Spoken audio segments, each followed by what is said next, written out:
Welcome to Agency Bytes, a podcast for agency owners, hosted by agency veteran and coach Steve Guberman. Agency Bytes is a podcast focused on delivering actionable agency information from agency experts in about 25 minutes. Why 25 minutes? Because who has the attention span for much more these days? And you can squeeze in a listen between meetings with time for a bathroom break or coffee refill before your next meeting. Welcome to Agency Bytes, a podcast dedicated to helping creative entrepreneurs thrive. I'm Steve Guberman from Agency Outsight, where I coach agency owners to build the business of their dreams. Today, I'm thrilled to be joined by Jay Owen. Jay started his web design company at just 17 years old, and fast forward 26 years later, it's a thriving multi-million-dollar agency. He's the author of Building a Business That Lasts and the host of the podcast by the same name. Jay also founded Agency Builders, a community helping agency leaders grow and scale the right way. They have a retreat and a Slack channel and tons of other resources. So, Jay, thanks for joining me. Welcome to the show. Yeah, thanks for having me, Steve. Yeah. So 17, man, you were not the typical 17-year-old. I was typically not very coherent at 17 to be launching a business. So good for you, man. What was that driving force? Well, I've kind of had that entrepreneurial thing in my blood from a pretty young age. My grandpa ran a restaurant chain. My uncle ran an insurance business. And so I think when you see it, you want to do it. It's also just like in my nature a little bit, I think, of just how I think and feel from a very young age. Pulled a little red wagon around a ballpark when I was 8 or 9, selling drinks and snacks out of it. And like many other boys, down here in Florida, ran a yard business when I was 12, 13, 14. And and then I started doing websites really about the same time. I was probably 11 or 12, which is really when the internet came out. And by the time I was 16, got an internship with a company here in Jacksonville, Florida. And one thing led to another. I thought, well, if somebody could pay me, X amount of dollars an hour, which is probably like $8 an hour back then, to do this, I probably could do this for myself and start my own business. And so that's what I did at age 17. I mean, I used the word business very loosely because I think the total revenue that year is about $5,500, So listen, at 17, that's a lot of money. At this point, we need to make that between like 9 and 10 a.m. on a Tuesday, to make the thing work. But back then it was great. And I just need to pay for my car and movies on the weekend. And it was good enough. That's amazing. Yeah, I also had that entrepreneurial spirit. My parents were both entrepreneurs.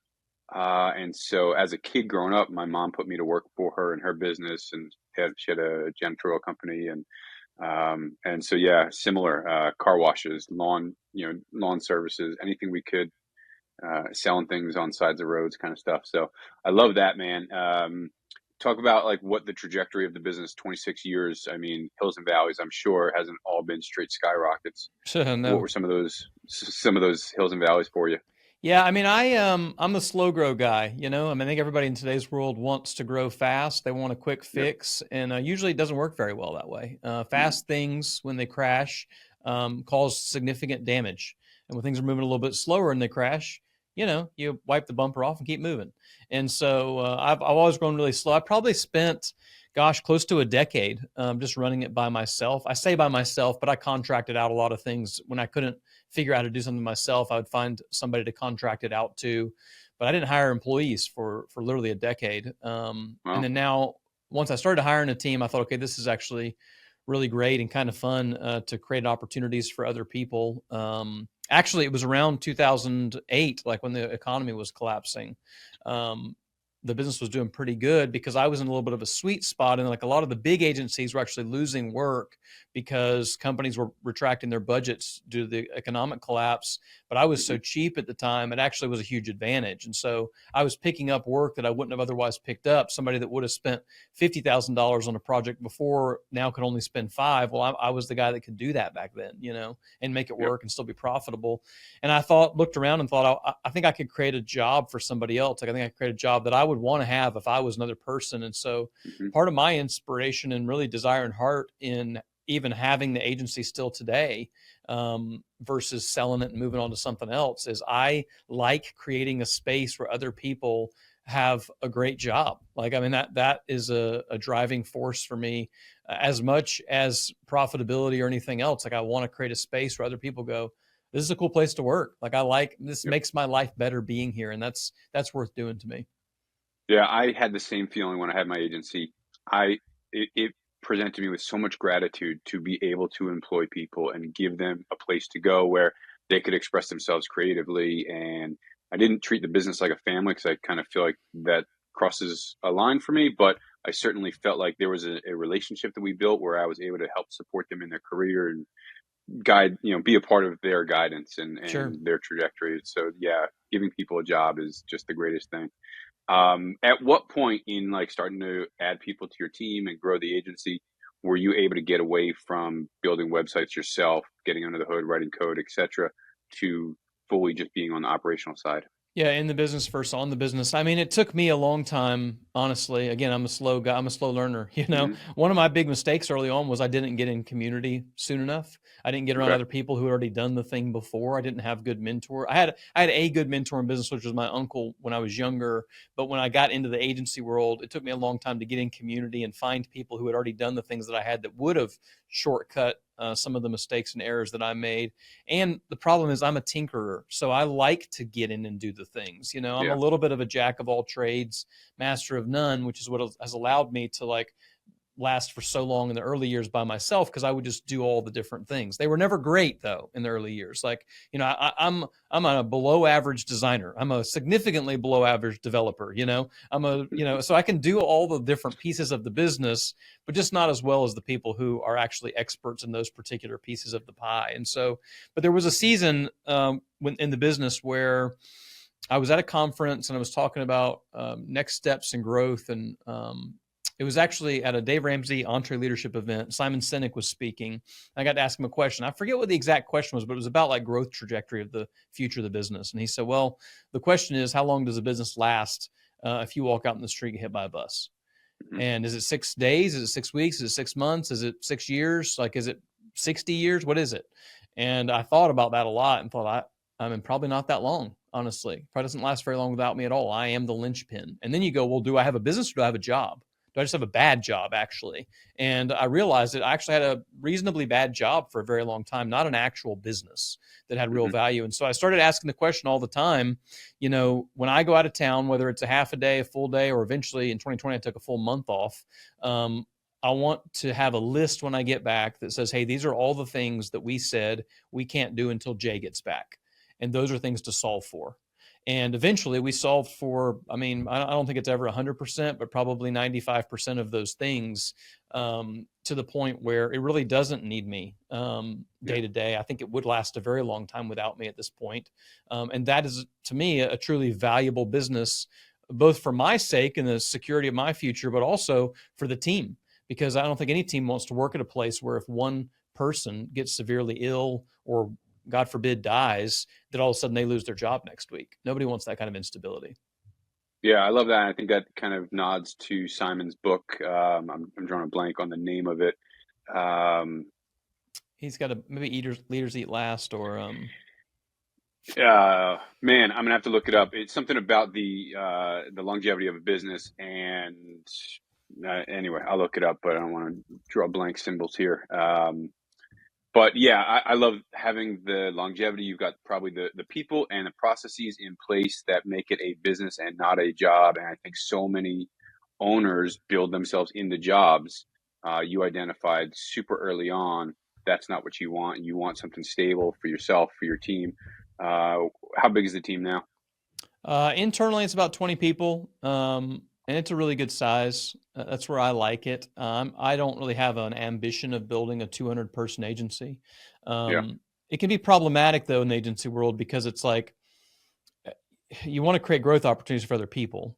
In order to do that, to some extent, the agency has to keep growing, at Yep. least financially. And the agency world, I mean, you know this, but the agency world is traditionally a butts and seats game. I mean, you have to have more people to scale it beyond a certain level, because it's people who are getting the work done or engaging with clients or whatever else. I think that this new world of AI presents a different opportunity to that. I think that we're going to Mhm. be able to scale the agency significantly beyond what we would have financially, and as far as what we're able to achieve and provide to clients, without having to add a ton more people, which I think is really a big deal. I think The Infinite Game by Simon Sinek was the book you were thinking of, by the way. Exactly. Yep. I also just looked it up. Great book, and it talks about leaving a legacy, Yep. and not just building something that's going to, like you mentioned, go on vacation or for whatever reason dip out from the business and it dies out on you. And it ties back to the people and the allegiance that they have to your why and to your mission, and what you're building and why you're building it. And you mentioned community being like a linchpin for you, and discovering that early on. And so that's quote unquote competitors, but we call it, not competitors, friends, neighbors, whatever, peers, that they're doing the same thing. How has that evolved for you over the years, and talk about the value of community over competition for you and your agency? Yeah, I always say I think any business leader or owner should be involved in at least two different kinds of communities.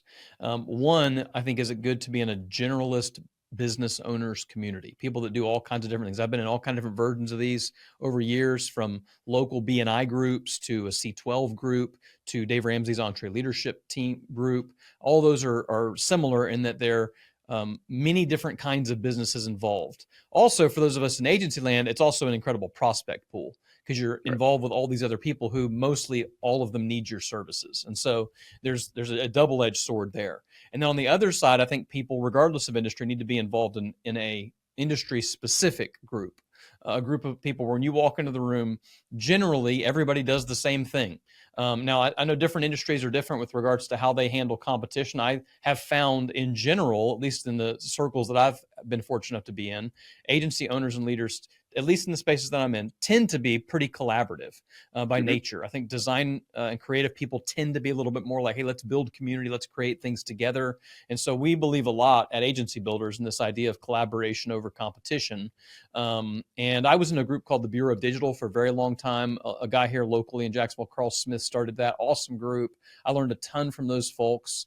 And yet over time, you also find like you start to build your own tribes and your own circles. And I found that I had a bunch of agency leaders who were in many different buckets, some in C12, some in Entre Leadership, some in the Bureau of Digital, some in other places where I had met them, some in Story Brand. And I was trying to connect with them in all these different places. And I thought, well, let's just rally these folks together. In fact, we were it was me and like 5 other guys who were sitting around drinking some bourbon late night after an event up in Nashville at a Story Brand retreat, actually, with Donald Miller.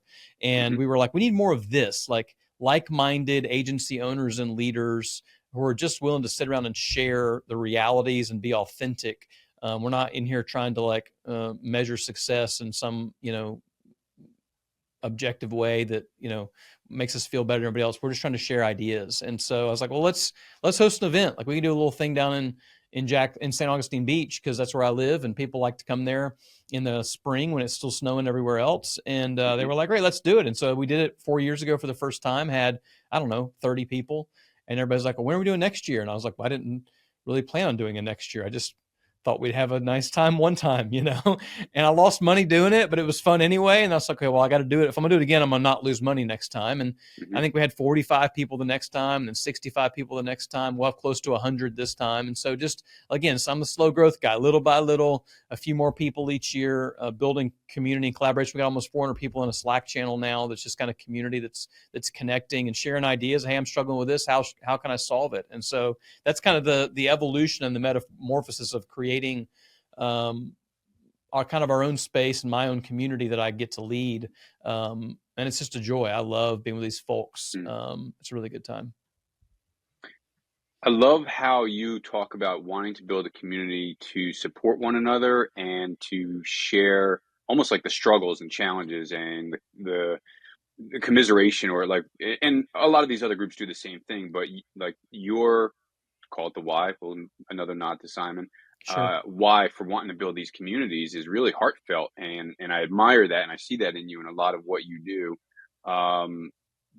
Talk about like kind of what your, almost the key to you building community is, getting the right people around you, whether it's agency builders or on your agency team. The differentiation to me in this particular scenario is I think there's a lot of communities that talk about, going from 6 figures to 7, or 7 figures to 8, or 8 figures to 9. A lot of communities talk about being more profitable, about scaling your business, about, all these kind of things. And those things are great. Like money and profit are not bad. I see people that are like, it's people over profits. I'm like, yeah, but it turns out you need profits to hire more people, and people like to get raises, and the way that they get raises is better profitability.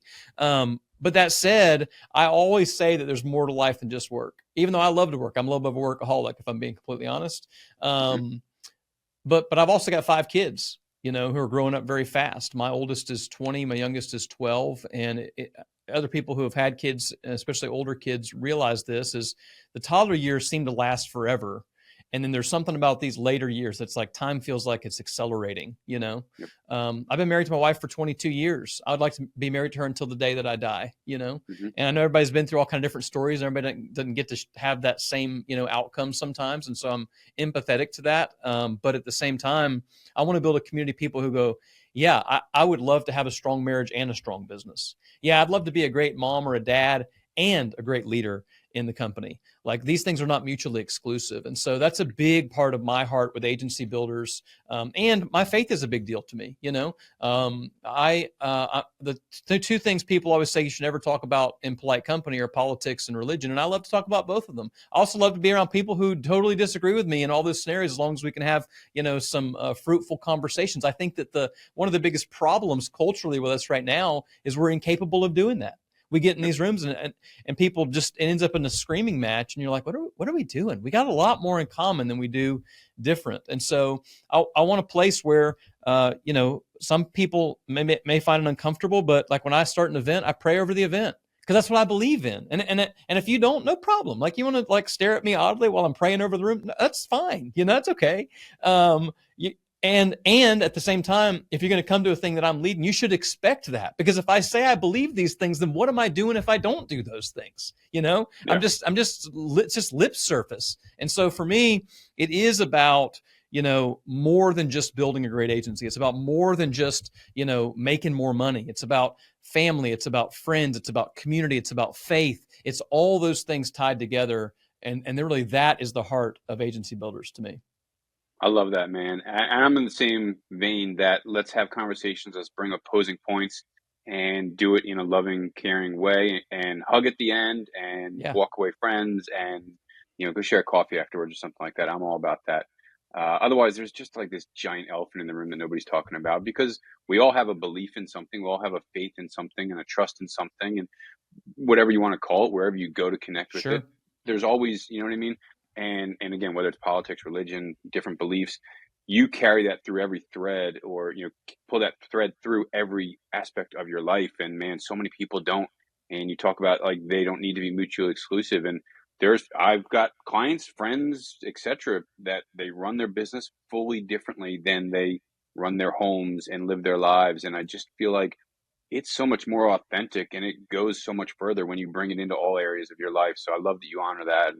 And talk about how does that come through your business? Because there's a lot of people that are like, and I'm not talking about your business, but like, God doesn't belong in the workplace, or religion doesn't belong in the Sure. workplace. Like, how does that infiltrate at work?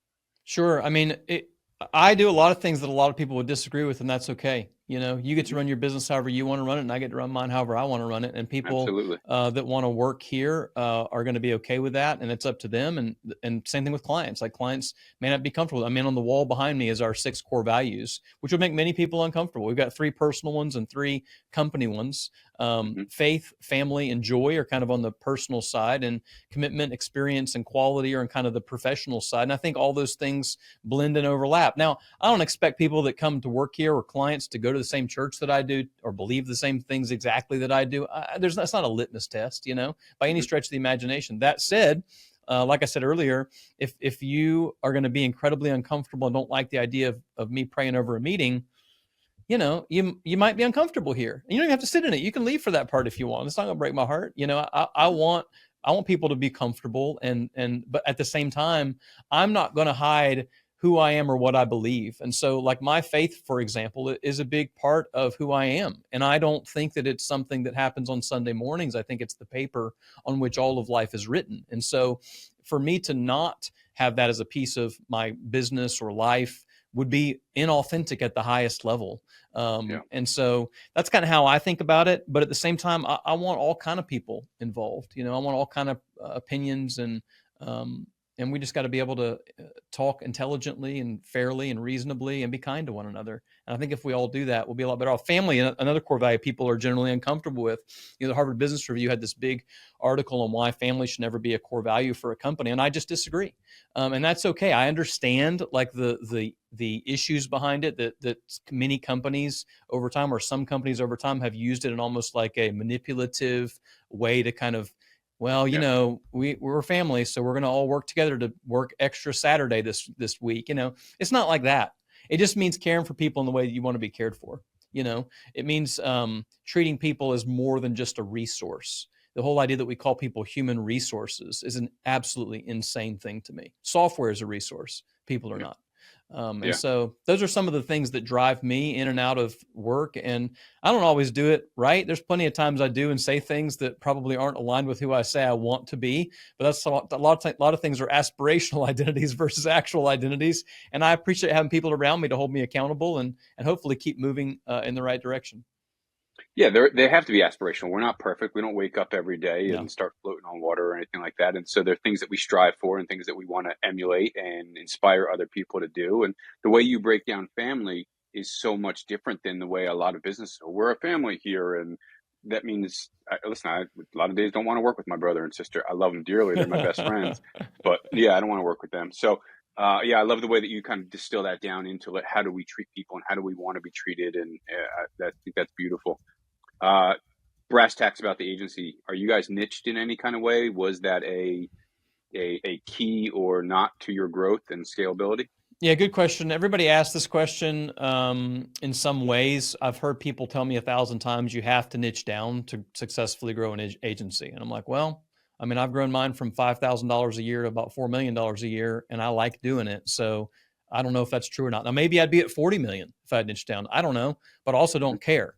I like the trajectory. I like the variety of the work that we get to do. That said, I think that niching down can often be kind of misappropriated or confused in that, like, it means that you have to only serve a particular industry. I think you can niche down in different ways. So for example, we are a StoryBrand certified agency, one of the top ones in the country, which means we focus heavily on messaging on the front. So we believe that when you confuse, you lose, and the design builds trust, but words are what sell. And so if I can get those pieces right up front, it's sort of a niching and servicing. We primarily currently are a HubSpot agency. We use HubSpot as a primary marketing tool, but I'm always open to other tools too. But that is kind of a way of niching in.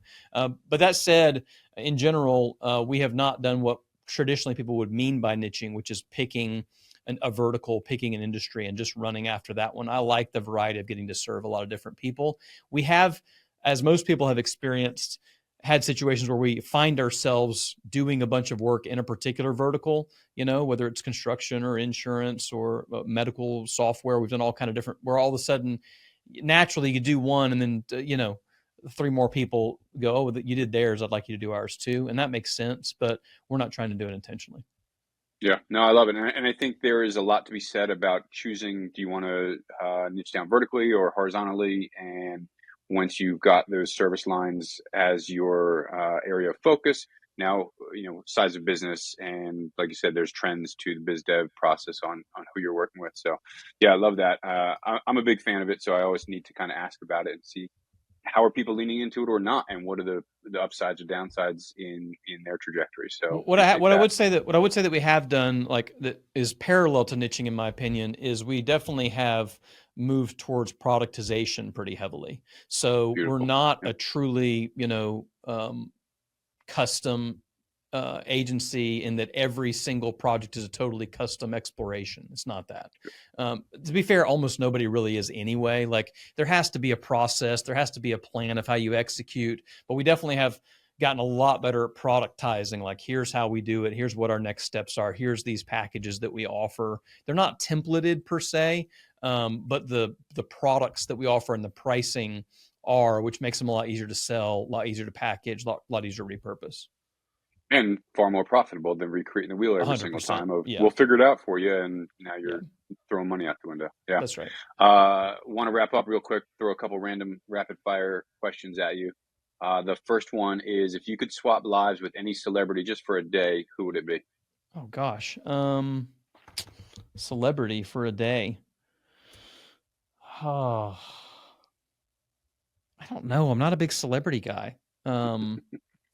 Maybe like a Gordon Ramsay or something. I'd love to like be in like, restaurants, and I love good food. Although I'm not really sure I want to actually be the chef. I just want to be the one yelling at people to bring food. So I don't know. I All that's a right. tough one for me. All right, cool. What's one thing on your bucket list you haven't done yet?